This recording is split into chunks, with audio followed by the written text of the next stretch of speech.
Posted by you/Eden Capwell. I was so happy to see a wedding invitation in my mailbox. I pulled it out, and a little note fell out on an index card, but I looked at the invitation first. It was truly beautiful, and I immediately stuck it to my fridge like the work of art it was. It was addressed to my husband and me, and I was beyond stoked. I love weddings. I tend to get teary-eyed and smile until my face hurts at the joy of new beginnings and all the love. I was even a wedding singer, that's how much I love them. I picked up the note card and read it. While my husband was invited, I would be in another room helping to babysit all the children there with several other female invitees. There's a special room for children at the church, and that's where I'd be for everything. I'd still need to dress for a wedding in case I wind up in any photos, but I'd be taking my reception meal with the children, and I'd be with all the kids for the ceremony. Then there was a link for their gift registry. Oh, and the meals for my husband and me would be $100 each, and we have a link to pay it when we digitally RSVP. The first problem here is that I am disabled at 50 years old, legally.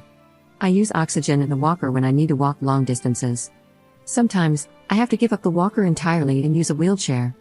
I'm not proud of it, but there it is.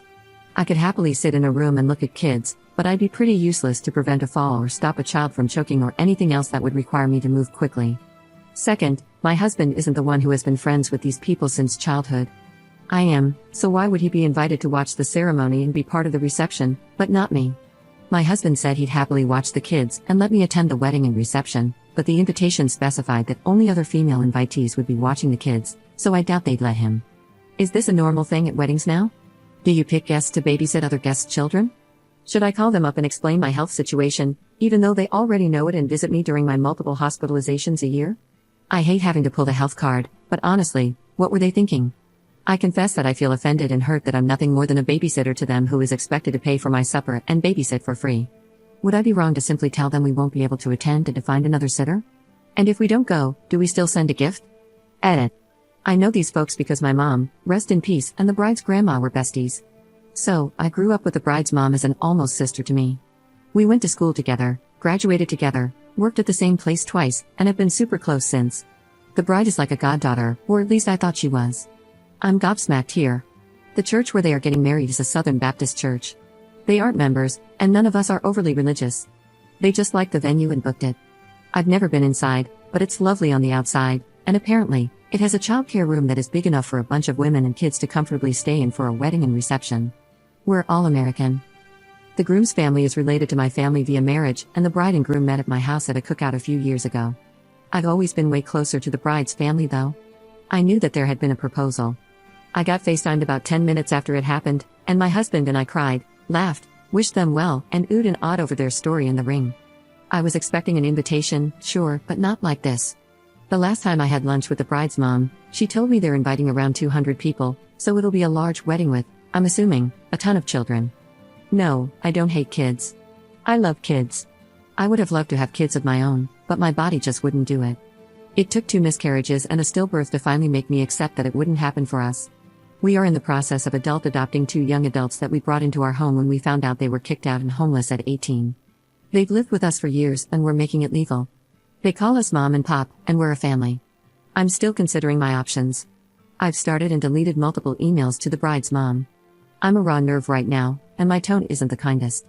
I want to keep it all in writing so there can be no he said she said.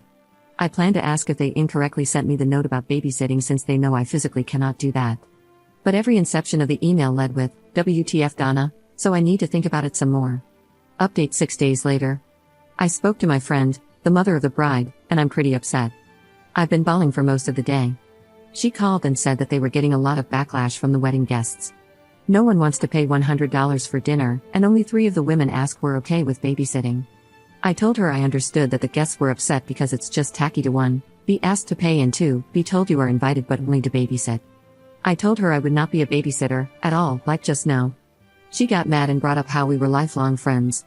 She said I'd be helping them more by babysitting than I'd be helping by simply sitting in a pew watching.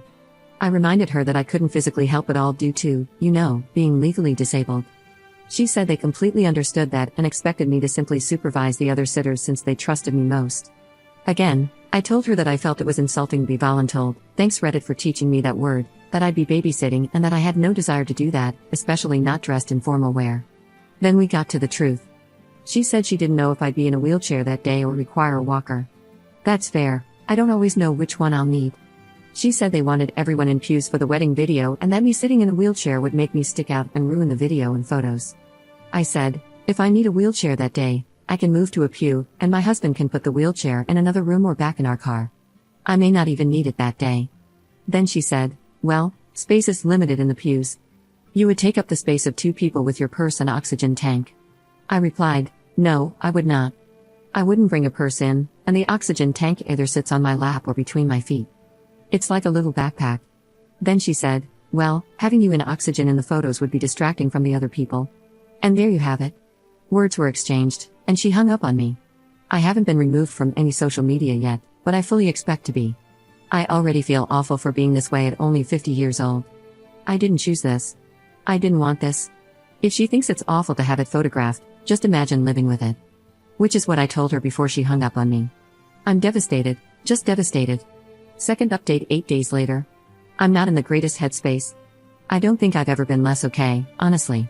I did not register to RSVP or communicate with them further until another invitee got in touch with me and said that the mother of the bride, a person I thought of as basically my sister, was bad-mouthing me into the ground. I explained my side, and our mutual friend was livid.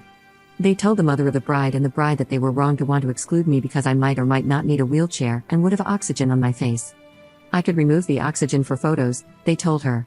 So, the mother of the bride sent me a message saying, and I quote, well, if you're going to be butthurt about the aesthetic we want to achieve and try to turn other guests against us, then you can effing come and sit in a pew. But not in photos. And we'll try to get the videographer to do edits to the wedding vid, too. But I won't forget how you made this difficult for us. I replied, how did I make it difficult other than existing? She replied, you clearly told Liz about what I told you regarding your wheelchair and oxygen. And she's telling everyone else. We're getting a ton of hate. I said, she asked me if I was attending, and I told her no and explained why. I didn't lie to her. I told her exactly what you said. You didn't tell me not to tell anyone your reasons. If they're valid reasons to you, then you shouldn't care who knows.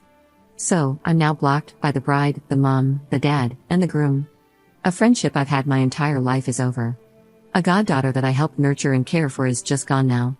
We paid for the bride's car insurance, gas, and cell phone all through high school and college because we wanted her focused on just her studies and not a part-time job. Her parents got her a car but insisted she work. Her grades fell when she did, and we helped her. And this is how they thank us. This is how they repay our kindness. I guess I'm a great friend when I'm giving money, but I'm not good enough to be seen. I felt like a burden my whole life, and this has set me back so far. I'm just not okay. Third update 5 days later. Apparently, my post went sort of viral because it was on Fox News and a site called Bored Panda. A few mutual friends reached out and asked if it was me, and I admitted that it was. They were told something completely different about the situation. The bride's mother told them that I refused to come because of my health difficulties and that I was afraid I would ruin the wedding and decline the RSVP. She even claimed that she had been begging me to attend ever since the engagement, which was a bold-faced lie. I'm the one who organized and paid for the after-engagement party so they could announce the happy news to everyone, and I made it clear to everyone that I couldn't wait to attend the wedding. So, I sent screenshots, photos of the invitation, and the note card telling me I'd be babysitting, and then the showdown where I was told I could sit in the pew and just be edited out of the video and would not be in any photos. I also posted it on Facebook and shared receipts there too. Well, all hell broke loose. Granted, I'm getting this all third and fourth hand, but here's the latest. Word has spread fast. Links to the news article have made it all over the place, and I've been told that the few ladies who had agreed to babysit have backed out and asked if there was something wrong with them that would make them not fit to sit in the pews or be in photos. And I think that's probably the case, since 2 of them have unnatural hair coloring and the other has facial piercings. The church that was booked as a venue has been notified, and I'm hearing it's probably not going to happen there because the pastor's daughter is wheelchair-bound after a car accident. He was going to officiate, but now he says he's conflicted about it in the message it would send. My ex-friend and the bride have blown up my husband's phone because I blocked them after this went public. They blocked me first on all social media, and he let it go on for a few days to see what they had to say. He has now blocked them, but the bulk of it is that I'm jealous because I was never blessed with any children of my own, and that's why I'm ruining this for them. They say I'm hateful, vile, and vindictive because I resent them for their good health. I mentioned that the groom is related to me by marriage, right? That whole branch of the family tree has now divided itself, with some on my side and some on the bride's side. The groom hasn't contacted us at all, but his mother did. She told me that I was wrong for sharing personal business, and that I need to let the bride have her wedding the way she wants it. I don't agree that I did anything wrong here. I can't help that I'm sick. They've made me feel like utter trash that should just be tossed into a landfill. I hurt. I literally ache because of this. So, hi Donna, my ex-best friend and practically my sister. If you're reading this, you devastated me. I'm not okay. I don't know if I'll ever be okay again. I invested time and money into both you and your daughter. I gave you both a home when your marriage was messed up and never charged you rent or asked for help with groceries or utilities. For over a year, you lived in our home, and we paid your way, so you were wrong to treat me this way. My oxygen mask and possible need for a wheelchair should be the last thing on either of your minds, because what matters most is that, despite feeling as bad as I normally do, I was still going to put on my best dress, make myself look presentable, plan to smile on my face through my pain, and show up for you like I always have. But I never, ever will again.